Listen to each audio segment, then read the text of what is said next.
So this is the movement of karma with a double-fold complication in it.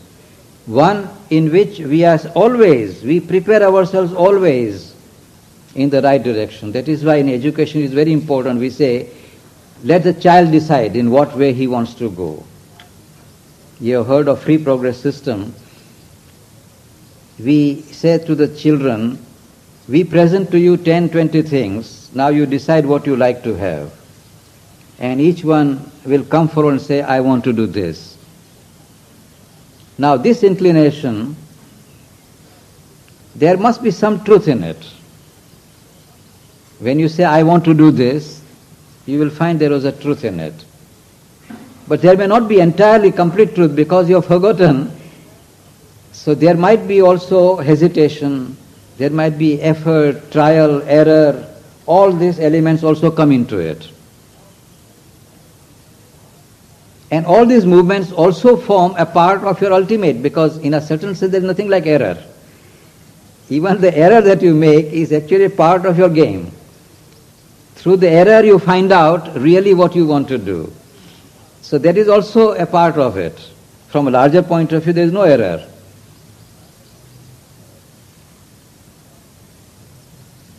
That is why in the free progress system it is said that a child should be allowed to make mistakes. Because through mistakes, the child will learn as to what is the right thing to do. Now this whole world is actually free progress system. Whole world, whether we like it or not, the entire world is, God has decided the world in a free progress system.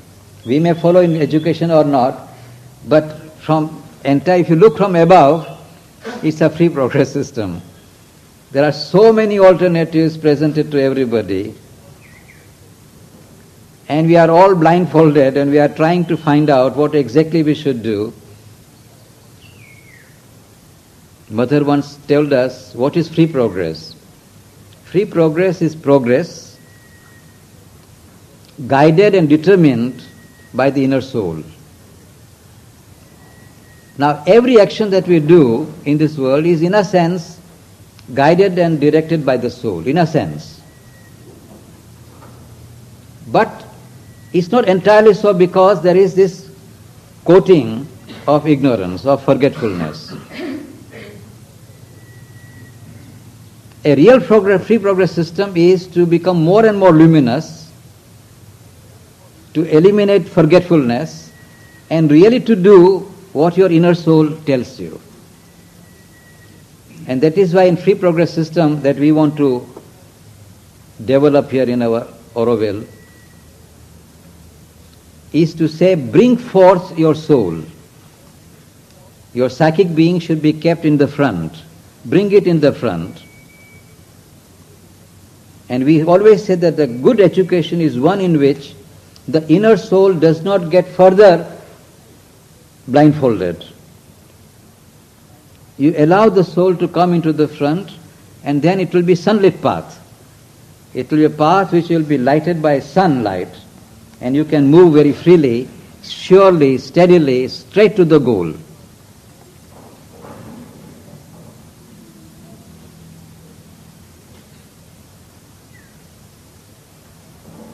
From point of view of God, the whole world is a school. The whole world. And we are all students. And we are all working out the goal that we want to contribute to by our karma. Karma is something that issues from ourselves, so you cannot eliminate it. Karma is always with us. Whatever you put forth has its own consequences, and those consequences are tied up with what you have done in the past. Even the errors that you have committed, they have issued from you, and therefore they have consequences also. It is only when we reach the goal that we find that even errors that I committed were good. Even the mistakes which I committed were all part of my training. But that you will see only at the end when you have really developed yourself fully.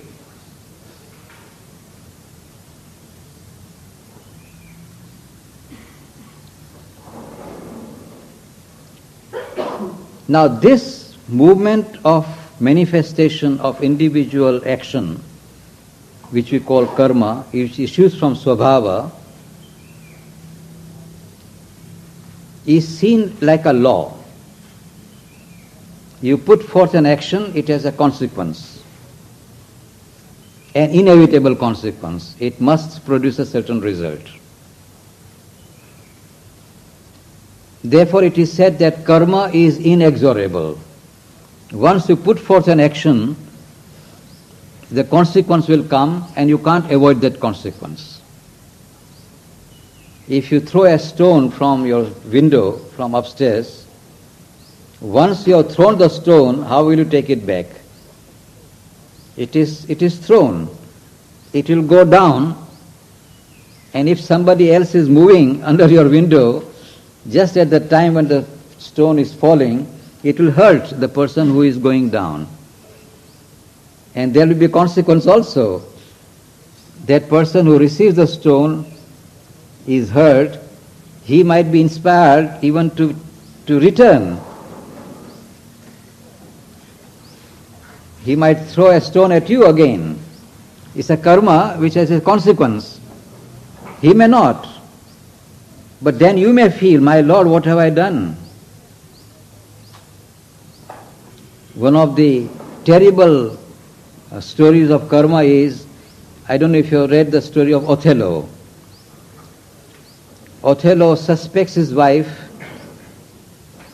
and in that sense of suspicion, he murders her.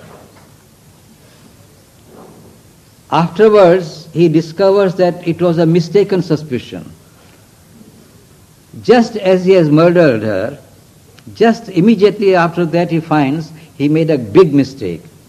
He had wrongly suspected his wife was completely faithful to him. Now this is a karma he has done, now he cannot withdraw from it. It's a karma.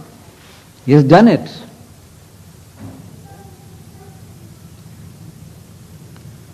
And the consequence is that he murders himself afterwards, commits suicide, because he cannot bear to see that he did such a terrible injustice to his wife who was so faithful and just strangled her. Now this is a terrible karma, the committing the murder of somebody and then falling back upon himself, in which he himself commits suicide. And then we say that now the drama is over. But really the drama of karma is not over. After that what? What happens thereafter? Therefore it is said that karma sometimes becomes visible, but most of it is invisible. In India we have a word adrishta.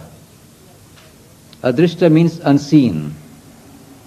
The law of karma is also called the law of adrishta in India, in Indian philosophy. That which is unseen.